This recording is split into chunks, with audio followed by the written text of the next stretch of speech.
देवाला रूपा नाही आवडत नाही, भक्त गुणवान आवडत नाही, श्रीमंत आवडत नाही, कलाकार आवडत नाही, पंडित आवडत नाही, ज्ञानी आवडत नाही. ज्याच्या ठिकाणी निष्काम भाव आहे, निष्काम भक्ती आहे, ज्याच्या ठिकाणी समर्पकता आहे, त्याग आहे, असे जे भक्त असतात ते देवाला आवडतात म्हणले. म्हणून गोपांच्या ठिकाणी प्रेम होतं कृष्णावर. दिसायला बोळे होते पण अंतःकरण शुद्ध होता महाराज. म्हणून देव त्यांच्या संग खेळ खेळत होता. त्यांचे राज आलं तर बोकांडी घेऊन त्यांचा राज देत होता महाराज. कारण देव फक्त प्रेमानावर भाव बळे आकळे हे रवी नाकळे करत कळी आवळे तैसा हरी. देवाला फक्त प्रेम लागतं. या ठिकाणी थोर प्रेमाचा बुके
उच्चिष्टात्वा थोडे तुका म्हणे भक्ती पुढे. म्हणून ते गोपाळ या ठिकाणी दररोज काळा करायचे. म्हणून स्वर्गातले देव त्यांना हेवा वाटला, अरे चला आपण कृष्ण तर आपण त्याच्या पंक्तीत बसण्याची आपण लायकीचे नाही. कारण मृत्यू लोकामध्ये काला खाता येतो. वैकुंठ लोकात नाही, स्वर्ग लोकात नाही, ब्रह्म लोकात नाही, इंद्र लोकात नाही, चंद्र लोकात काला नाही महाराज. वैकुंठीत ऐसे नाही.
दुर्दैव या ठिकाणी की आपल्याला आता कृष्ण पंक्तीला बसता येत नाही. म्हणून चला म्हणजे आता काय करू, आपण यमुनेच्या पाण्यात जाऊन बसू. आणि ज्यावेळेस गोपाळ असणार या ठिकाणी काला करते, जेवण झाल्यानंतर कमीत कमी आपल्याला पाणी प्यायला यमुनेला आल्यानंतर त्यांच्या नखाग्रीमध्ये जे उठतं ते अन्न असेल आणि तो जरी प्रसाद मिळाला तर आपल्या या ठिकाणी मोक्ष मिळेल आपल्याला. म्हणून ते स्वर्गातले देव महाराज बरं कुठं आले आणि जिथं काला होता अशा यमुनेच्या गावामध्ये येऊन बसले. ते कृष्ण परमात्म्याला कळाले या ठिकाणी की आता देव असणार आहे आणि यमुनेच्या पाण्यामध्ये येऊन बसलेले येतात. मग सगळ्यांना सांगितलं गड्यानो आता असं करा की तुम्ही सगळे आता जेवल्यानंतर काय करायचं, आपल्याला आता यमुनेला जायचं नाही म्हणून. कारण यमुनेच्या पाण्यामध्ये युशी येऊन बसलेली आहे आणि आपण जर पाणी प्यायला गेलोत ना तर ते युशी आपल्याला खाऊन घेईन म्हणले. म्हणून आता यमुनेच्या पाण्याला जायचं नाही. मग काय करायचं म्हणले, देव कुठं आले होते, काल्याची आसे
आता तिथं जाऊ नका म्हणले, काल्याचे आसे दैव जळीत झाले मासे.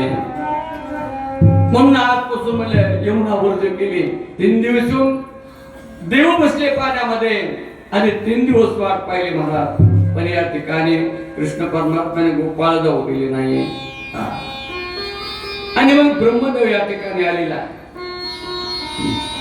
आणि ब्रह्मदेवाला पाहिले की तो काला असणारा गोपाळ करत होते. अरे आमचे स्वर्गातले देव असणारे त्यांना हा काला दुर्लभ आहे.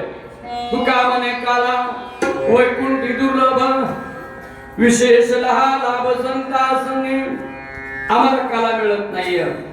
पण काय झाले की सगळ्या कृष्ण परमात्म्याने गायी जमा केल्या, गोपाळाने गायी जमा केल्या. कळंबाच्या झाडाखाली या ठिकाणी गायीला या ठिकाणी पाणी पाजलं आणि गायी या ठिकाणी रमण करत त्या वाळवंटामध्ये बसल्या. सगळे गोपाळे असल्या ठिकाणी त्या कळंबाच्या झाडाखाली जेवायला बसले आणि बसल्यानंतर सगळ्यांनी आपापले पदार्थ काढले आणि सगळे एकमेकाला देवाणघेवाण करत होते. कोणाच्या ठिकाणी ताक भाकरी होत्या, कोणाचे पंचपक्वान होते, कोणाच्या भात होता, कोणाची कढी होती. असे असणारे ते पदार्थ एकमेकाला मोठ्या आग्रहानं वाढत होते. कृष्ण परमात्म्याला आग्रहानं खाऊ घालत होते महाराज ते. आणि त्यांचे पात्र कशाचे होते म्हणले, काहीचे पात्र काही पानाचे होते, काही दगडाचे होते. असे ते या ठिकाणी जुन्या वस्त्रावर असणारे आपापले पदार्थ घेऊन कृष्ण परमात्म्याला खाऊ लागले आणि करता करता खाण्यामध्ये मग्न झालेले या ठिकाणी ते गोपाळ. आणि तितक्यामध्ये त्यांचं लक्ष गेलं की आपल्या गायी आता केव्हा तरी उठल्या आणि दूर अशा वनामध्ये निघून गेलेल्या आहेत. हे कारण खाण्यापिण्याची हसी मजाक मध्ये करता करता त्यांचं दुर्लक्ष झालं होतं. आणि मात्र त्या गायी उठून केव्हा दूर वनामध्ये गेल्या हे त्यांच्या लक्षातच नाही आलं महाराज. आणि मग गोपाळ घाबरले आणि गोपाळ निघाले. त्यावेळेस कृष्णाने सांगितलं तुम्ही सगळेजण जेवा, हा कारण निमित्त तुम्ही वरती हंता आज मी वरती हंतो म्हणले, तुम्ही जेव्हा आता निश्चिंतपणाने. मग महाराज कृष्ण परमात्म्याने बर का हातामध्ये भाताचा कवरे हा आणि कमरेला असणारे बासरी खोवलेली आहे. सुंदर गोष्ट वर्णन केलेले. ब्रिवाता वेणू जठर पटरे हो सुंग वित्रेच कक्षे वाम पाने मृषण कवलम तत्फलाय अंगलिष्णु तिष्ठतम परिस्वप्रसुत स्वाम विश्वे स्वर्गे लोके विशंते रोजे यज्ञ बाल खेळले. खांद्यावर घोंगडी आहे, मोराचा पंख असणार, कुरळ्या कुरळ्या केशाला खोसलेला, हातामध्ये या ठिकाणी काठी शृंगवित्रेचा कक्षे आणि ते वेणू असणारा कमरेला फुटलेल्या हातामध्ये भाताचा कोरे. आणि असे कृष्ण परमात्मा आणि गायी शोधासाठी निघाले. दूर वनामध्ये गेले कृष्ण परमात्मा, पण गायीचा काही शोध लागत नाही. कारण मला त्या गायी कुणी नेल्या होत्या, ब्रह्मदेवाने गायी आपल्या ब्रह्मलोकाला घेऊन गेले. आणि मग कृष्ण परमात्म्याने सगळ्या वनामध्ये गायी पाहिल्या तर गायी सापडत नाही का. पुन्हा ब्रह्माच्या झाडाखाली यमुनेच्या तटाला आले. आल्यानंतर पाहिले तर गोपाळ पण तिथं नाही, वासर पण तिथं नाही. कृष्ण परमात्म्याच्या लक्षात आलं त्या ठिकाणी की सर्व करणी आणि कोणाची ब्रह्मदेवाची. ब्रह्मदेवाला अहंकार झाला की मी मोठा सृष्टी करताय आणि त्याच्यामुळे असणाऱ्या या ठिकाणी त्यांनी गायी आणि घेऊन गेलेला आहे आणि वासर सुद्धा गोपाळ सुद्धा ब्रह्मलोकाला घेऊन गेलेला आहे. महाराज कृष्ण परमात्म्याच्या अंतर्यामी कळालं आणि स्वतः कृष्ण परमात्मा गायी झाले, वासर झाले, गोपाळ झाले आणि पूर्वव्रत असणारे या ठिकाणी पुन्हा घरी गेले. आणि घरी गेल्यानंतर महाराजच्या ठिकाणी त्यांच्या ज्या आया होत्या त्यांना ओळखून नाही आले की आपले पूर्वीचे बाळ आहेत काही नवीन बाळ आहेत. गाईला पण महाराज ओळखून नाही आलं. जे काही वासरं होते ना घरी त्यांना सुद्धा या ठिकाणी ओळखू आलं नाही की आपली खरी आहे का खोटी आहे. आणि त्या गोप होत्या, गोपांची आई होते, त्यांना पण नाही कळालं की आपले खरे गोप आहेत का खोटे गोप आहेत, हे सुद्धा नाही कळालं महाराज. कारण काय की ज्या गायी होत्या, ज्या गोळणी होत्या, त्या गायी आणि गोळणी म्हणजे महाराज त्यांनी 1000 वर्ष तप नाही, 2000 नाही, प्रत्येक गोळणीने एक कल्प, 2 कल्प, कोणी कल्पची कल्प महाराज तपश्चर्या केलेल्या आणि निर्गुण भक्त करता करता थकल्या. त्यांना कृष्ण परमात्म्याची सगुण भक्तीचा आनंद लुटायचा होता आणि म्हणून त्याने त्या ठिकाणी द्वापार युगामध्ये कृष्णाचा अवतार होणार आहे. म्हणून त्या सगळ्या गोळणी झाल्या, कोणी गायी झाल्या की कृष्ण परमात्मा आम्हाला स्तनपान करील, कृष्ण परमात्मा मला पुत्र मुखाने मिळावा अशी त्यांची भावना होती. कृष्ण परमात्म्याने सांगितलं तुमची इच्छा मी द्वापार युगामध्ये पूर्ण करेन. आणि म्हणून ते गोप होऊन त्या गोळणीला पिऊ लागले, त्यांची इच्छा पूर्ण केली. गायी ज्या होत्या त्या गायीला सुद्धा ते वासराच्या रूपाने कृष्ण परमात्मा झालेले, गोपांच्या रूपाने कृष्ण परमात्मा झालेले. पहिल्यापेक्षा जास्त प्रेम गोपिका करत होत्या. महाराज जीव हा कोणावर प्रेम करतो? प्रत्येकाला सुख हवं असतं आणि सुख कोणाकडे असतं महाराज? सुख हे फक्त परमेश्वराकडे असते.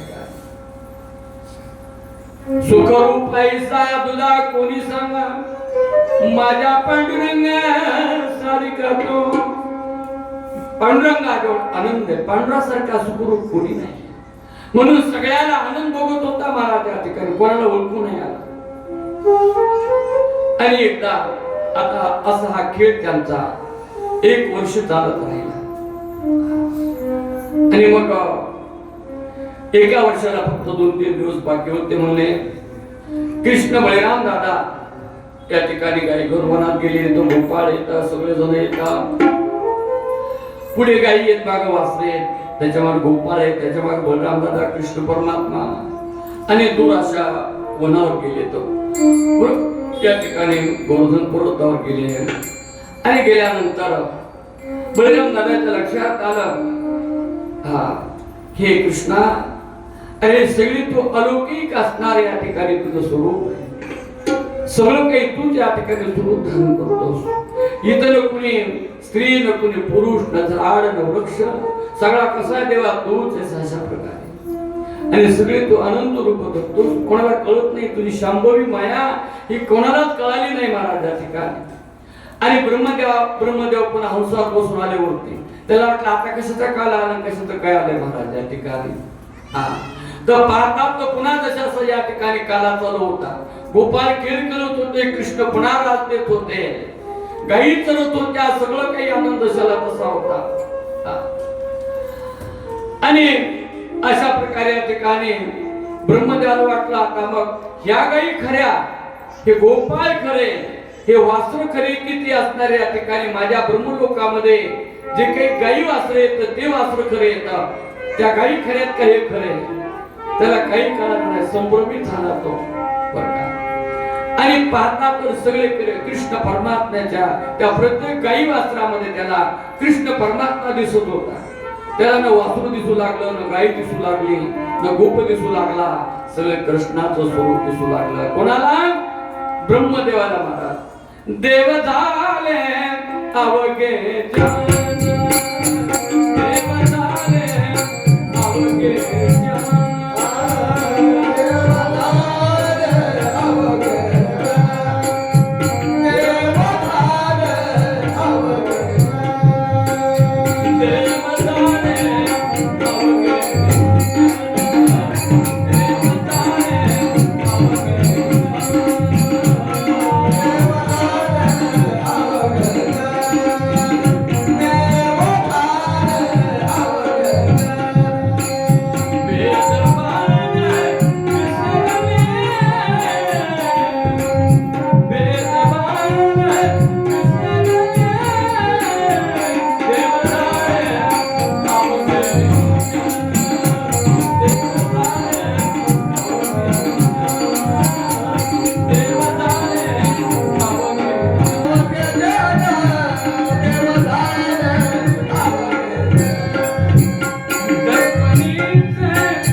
सगळीकडे त्या ब्रह्मदेवाला साक्षात्कार झाला. सगळीकडे अनुरूमध्ये कृष्ण परमात्मा. मला अहंकार होता, मी ब्रह्मदेव सृष्टी करता आणि गेला आणि कृष्ण परमात्म्याचे पाय देवी कृष्णा. मला असं वाटत होतं की मीच एक सृष्टी करता, पण आज मला कळालं की तू सगळं जग नव्हे अवघा जनार्दन, तू सगळे व्यापक परमात्मा आहेस. तुझ्याशिवाय अनुरेणू मध्ये कुणी या ठिकाणी दुसरी वस्तू नसून तूच एक परमात्मा आहे. आणि मायेचा या ठिकाणी परिणाम ईश्वराचा योगदान सगळं जगत भरलेले आहे. मला नाव या ठिकाणी रूप हे मायेचं आहे आणि अस्तित्व ब्रह्माचं आहे. नाम आणि रूप आणि अस्तित्व ब्रह्म हे मिळून जगत रूप कार्य झालेलं आहे. ब्रह्मदेव आपला अहंकार झाला होता की मी ब्रह्मदेव सृष्टी करताय. अरे मी बोलविल्या वेदू बोले, मी हात चालविल्या सूर्य चाले, मी हलविल्या प्राण झाले, जो जगासी चालता सगळ्याला शक्ती माझी. कारण वृक्षाचे पाने खाली ज्याची सत्ता, सकळ राहिली अंत मग कोण.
पण कार्यपूर्वक असणारे मी त्या ठिकाणी विष्णू रूपानं प्रजेचं पालन करतो, सृष्टी रूपानं ब्रह्मदेवाने ज्या रूपाने उत्पन्न करतो आणि महादेवाच्या रूपानं सृष्टीचा मी नाश करतो म्हणले. इथं दुसरा कोणी नाही या ठिकाणी.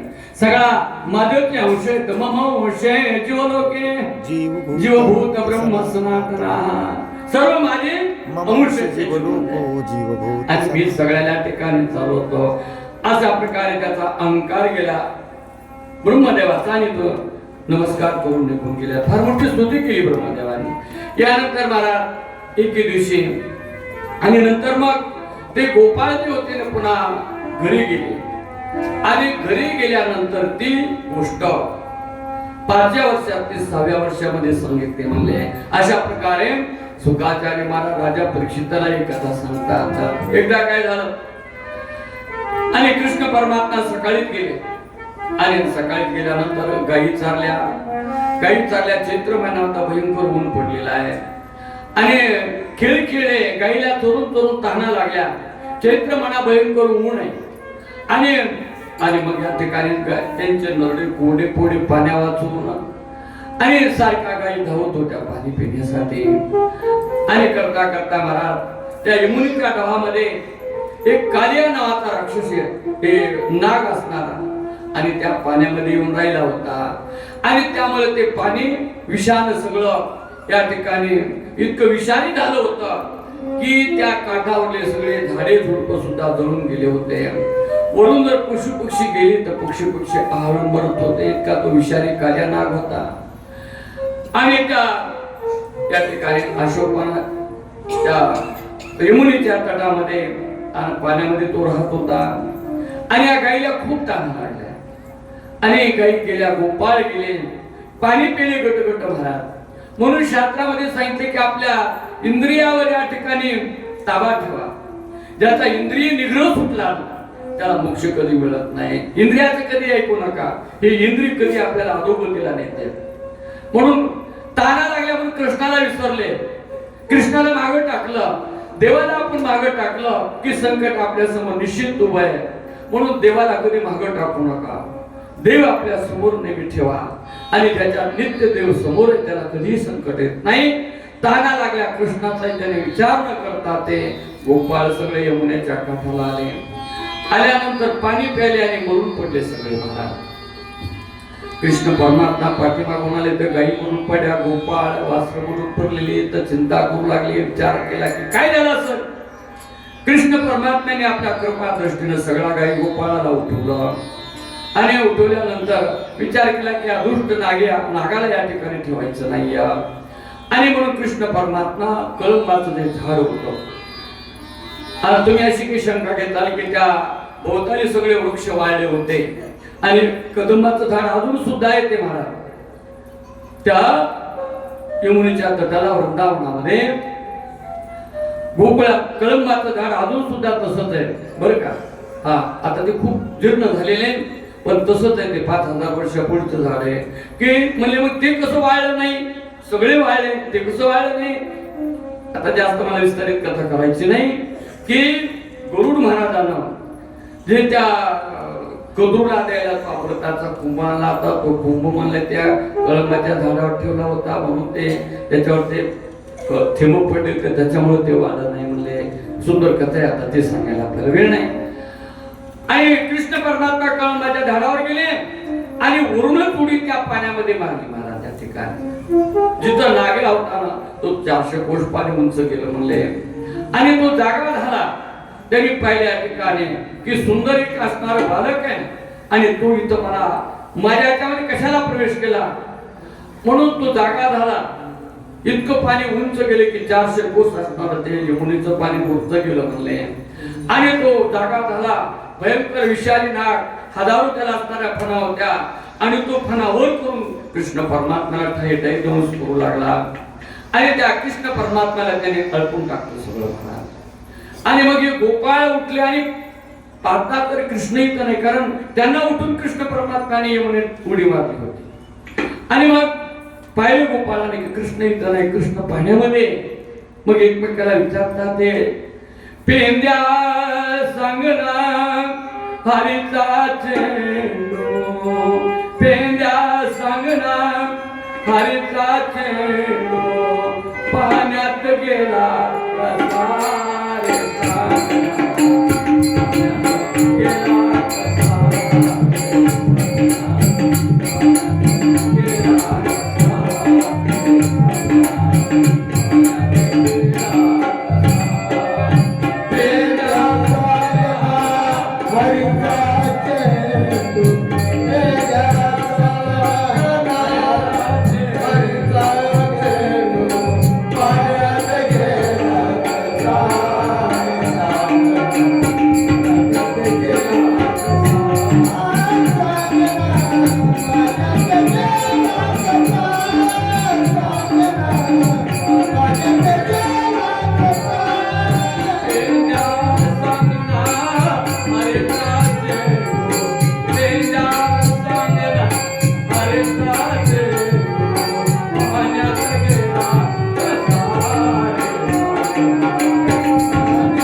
Hare Krishna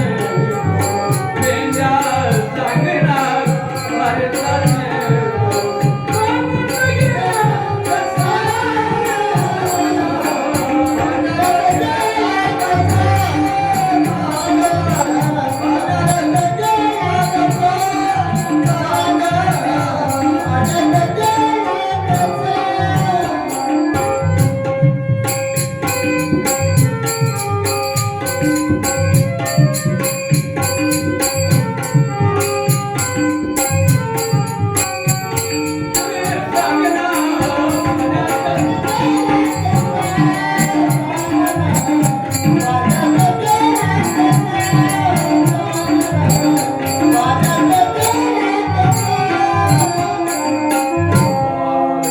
भगवान की जय. अरे पाण्यात कसा गेलाय एकमेकाला विचारू लागले, कोणाला नाही कळालं. नंतर काही गोपाळ असणारे या ठिकाणी गोकुळामध्ये गेले. नंदबाबाला यशोदामाने सांगितलं सगळ्या गोपाळ गोपिका आणि सगळे गोळे या ठिकाणी आले, पाण्याच्या ठिकाणी या ठिकाणी आले.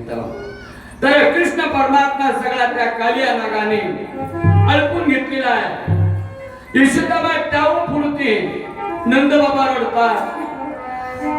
माझं लेकरू असणार या ठिकाणी कोण सोडवणार त्याला. बळीराम दादाने सांगितलं तुम्ही काही चिंता करू नका, कारण कृष्ण परमात्म्याने अनेक संकट या ठिकाणी आलेले आपल्याला वाढले. तुम्ही चिंता करू नका. म्हणजे कृष्ण परमात्मा काय करायचंय त्या ठिकाणी करणार आहे. तुम्ही शांत राहा.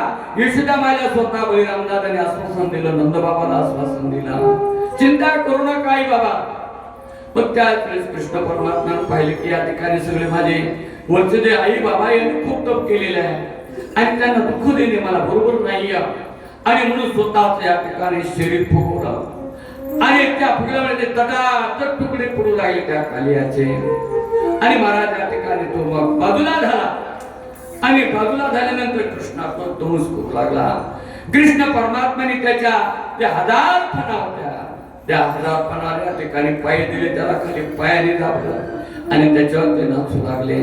हा आणि मग आता कृष्ण परमात्म्याचं वजन काय कमी आहे का महाराज. आणि मग त्याचे सर्व वळवळी बंद झाले, त्याच्या नाकात तोंडातून रक्त येऊ लागला आणि बेसूर झाला तो. तितक्या त्या ठिकाणी त्याच्या ज्या पत्न्या होत्या महाराज, त्याने विचार केला की आपला आता पती वाचत नाही तुले. मग त्या नागपत्न्या ठिकाणी कृष्ण परमात्म्याची स्तुती करतात. हे कृष्ण परमात्मा आमचा पती महान गरिष्ठ होता, अहंकारी होता. तुम्ही त्याला जे काही शासन केलं ते बरोबर आहे, पण आम्हाला एवढं जुळेदार नाही. आम्हाला आमच्याकडे पहा, आम्हाला या ठिकाणी विधवा करू नका या ठिकाणी. म्हणून त्या गोपी त्या यज्ञ पत्न्याने आरती केली या ठिकाणी. हरीच्या पाया लागी आरती करो, हरीच्या पाया लागी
आणि नंतर त्यांना आशीर्वचन दिले की ह्याला मी जे काही महाराज याला अंकार होता आमच्या नवऱ्याला का नाही माझ्या क्षमन झालं. मी आता सांगामध्ये कुठं जाऊ आता.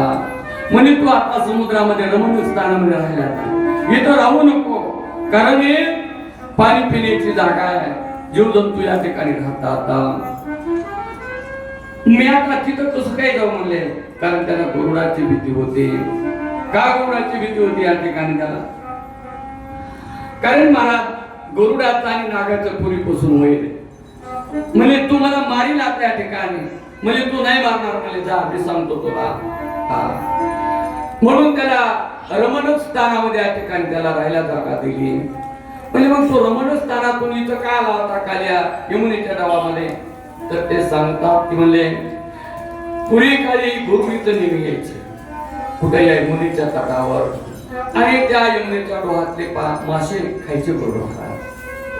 आणि करता करता त्या माशाचा सर्व वंश नष्ट होऊ लागला. मग ते सोबरी ऋषीला शरण गेले मासे, आणि सोबरी ऋषीला सांगतात की गुरु आम्हाला खातो म्हणले, काय करावं आता आम्ही. मग सोबरी ऋषीने सांगितलं, शाप द्याला गुरुराला, जर तू इथं आलास मासे खाल्ले तर तू गतप्राण होशील. आणि म्हणून गुरु तिथे येत नव्हता, म्हणून तो कालिया नाग तिथे या ठिकाणी येऊन राहिला होता, असे संक्षिप्तपणे थोडक्यामध्ये कथा बरं का. म्हणून त्या कालिया नागाला या ठिकाणी त्याचाही उद्धार केला आणि तो रमण स्थानामध्ये निघून गेला. आणि महाराज त्या दिवशी काय झालं होतं, करता करता या ठिकाणी चैत्र महिना आहे आणि त्याच ठिकाणी दिवस मावळला, अंधार पडला. आता इथून वृंदावन जायला खूप दूर आहे म्हणले. मग गोपाने काय केलं की त्याच ठिकाणी मुक्काम केला आणि तिथं ते राहू लागले. आणि महाराज आणि त्या दिवशी सगळ्यांनी कुणी अन्न खाल्लं नव्हतं, सगळे उपाशी होते. आणि सगळ्याला उपाशी पोटे सगळ्याला झोपा लागल्या. आणि अचानक चैत्र महिना आहे आणि वनवा पेटला आणि भयंकर अग्नीनं स्वरूप धारण केलं उग्र. आणि सगळे पुन्हा हाकार झाला, अग्नी पेटलेला आहे आणि आता अग्नी जवळ येतोय, आता आपल्या सगळ्याला खातो आणि आता आपण मरतो सगळे, असं त्या गोपाळ गाई वासरांना गोळणींना सगळ्यांना वाटू लागलं. आणि त्यावेळेस त्यांनी सांगितलं त्या ठिकाणी, हे कृष्णा आता तुझ्या वाचून या ठिकाणी आम्हाला कोणी वाचवणार नाही या ठिकाणी. म्हणून हे भगवंत आता आमचं सांभाळ करतो या ठिकाणी.